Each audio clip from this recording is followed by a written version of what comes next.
Hey guys, what's going on? It's Andy from Toy Barn. Just wanted to make a little quick video. So I, most of the cars that I get here, I try to cherry pick like low mileage stuff. Maybe something's 5 years old and it has under 50,000 miles, under 40,000 miles. I've been doing this for about two and a half years now, and I almost never have complaints from customers because I'm trying to sell stuff that's really solid. I don't really sell stuff that's most of the time over 80,000 miles. Sometimes, but it's not often. Because of that, I don't really ever have mechanical problems with cars. I don't have complaints or customers. They don't call me, and it's just rare. Okay. So it did finally recently happen, and there is a YouTube video where a guy made a great video. I mean, dude, thank you so much, because obviously I'm taking care of this for my customer, and without this video that he put on there, this probably would have cost me, at least $500. If you've seen the video, there's a video online. So the Ford Explorers, like, I don't know, 2011 to 2015, they have a common problem where the vents on the dash will get stuck in a certain mode, so it'll blow on you. You can't switch to the feet mode or the defrost mode, and that's what I'm going through right now. So here's the Explorer. Okay, now I'm not gonna, there's a really good video, and you should just watch it because of him. I just decided to do it here for my customer. I sold the car the day that I sold this car. The customer had bought it it was a blizzard in Chicago, and the very next day he calls me and says, hey, the defrost mode doesn't work. And it was definitely, obviously it was just something I overlooked, that I didn't go through before selling it. It was definitely a pre-existing condition. So I told my customer, no problem, bring it by, I'll get you squared away, and here I am doing it. Now, a couple things. I'm not gonna go fully through the job because the guy who made the video does a really good job, and he tells you that you need this tool, which this is really handy. Now, something that he did forget to mention is that if you get this tool, you do need to get a hex to socket adapter, because you're gonna put this piece in here, okay?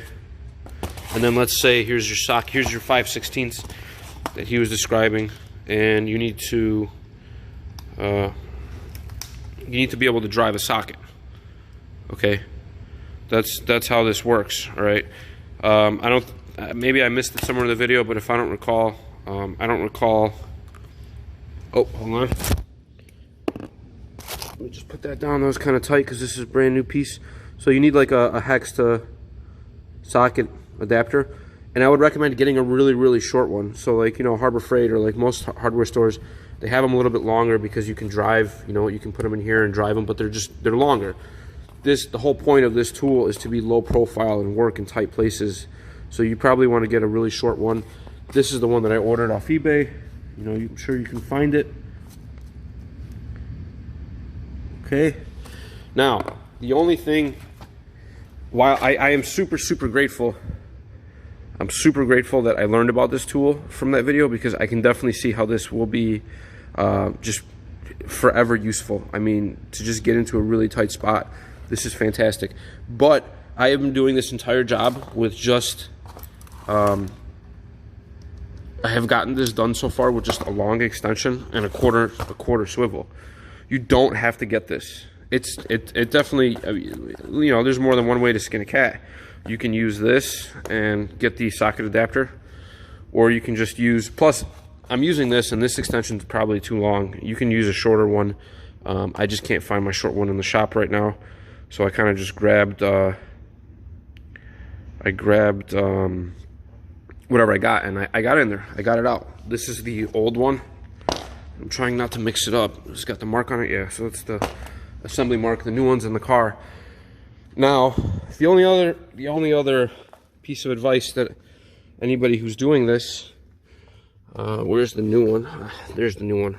Okay, so the only other piece of advice, so obviously these vents, they get stuck on a certain mode, right? And in the video he's describing, making sure you line it up so you know it's in the right mode. What I'm going to do is I'm going to plug this in. I'm going to plug the cluster back in so the HVAC, or so the center console comes back on. And what I'm going to do is, without putting this in, I'm going to switch the modes a couple times, and then I'm going to switch the mode on the vent mode. So then we should have this synced up in the correct position where it should just go straight on. Because if that's on the vent mode, if it's stuck on the vents, and this will be on the vent mode, we really shouldn't have to adjust this. We're just kind of syncing them up outside of the car, outside of playing with the gear and trying to line it up. That's what I'm going to try doing. But shout out to that dude for making that video, because you know, whether it's saving an individual, it's going to save, you know, somebody money. But here I am going through it, and we'll see. I'll have another video up in a little bit about this. All right, guys, what's going on?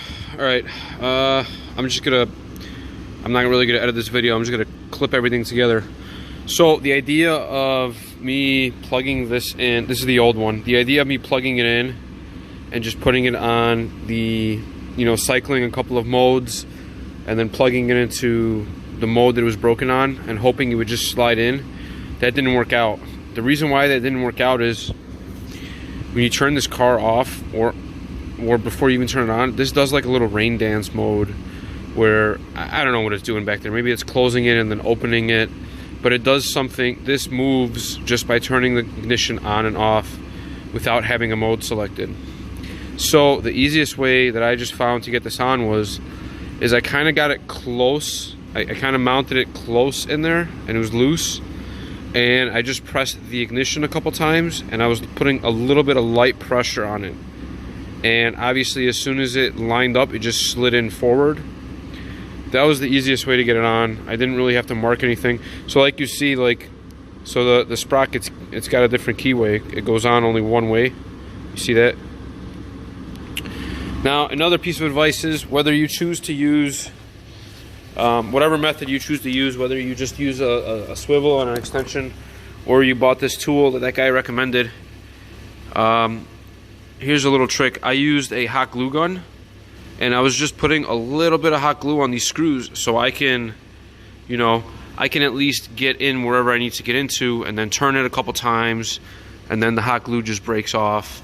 Not a big deal. Again, you can use, you can really do this job with just a 1/4-inch swivel and an extension, or you can use this awesome 90-degree tool that I only know exists because of, I wish I knew his name. Thanks for making the first video. But here I am. Everything's working now. I have the cluster plugged in because the center display won't work if the cluster's not plugged in, and everything's working properly. I can switch it right now. You can kind of hear that it changed. So, but that's cool. So we're going back. Let's see. Let's go back up here. Awesome. Everything's working right.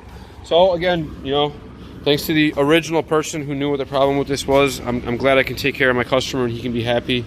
You know, saved me probably, you know, if I had to go to one of my shops that does dealer work, I don't know, a dash in and out probably would have cost me $500-600 bucks. But it's cool that I can knock this out for him, and I could. I'm just gonna put everything back together now. Nothing crazy. And thanks for watching. If you have any questions or tips, but you can definitely get this job done without this. You're just gonna need a bunch of 1/4-inch stuff, and this extension is too long. You probably need one like up to here. But like I said earlier, I couldn't find. My place is kind of a mess right now. I couldn't find the tools that I needed. The hot glue trick's pretty neat. You know, here, you know, it's not gonna. So when you're fighting, when you're fighting underneath the dash or above the dash, you're not gonna drop the screw. But as soon as you turn it, like this will break off pretty easily. You can just, oh, see, that's how easily it breaks off. And most of the hot glue comes off. It usually stays on the socket, and then you can just, you know, it's hot glue, so you can just pop it off. Not really a big deal. Cool. All right, guys. Thanks for watching. If you know, you can subscribe to my channel. Sometimes I got cool stuff for sale. Sometimes I got random videos.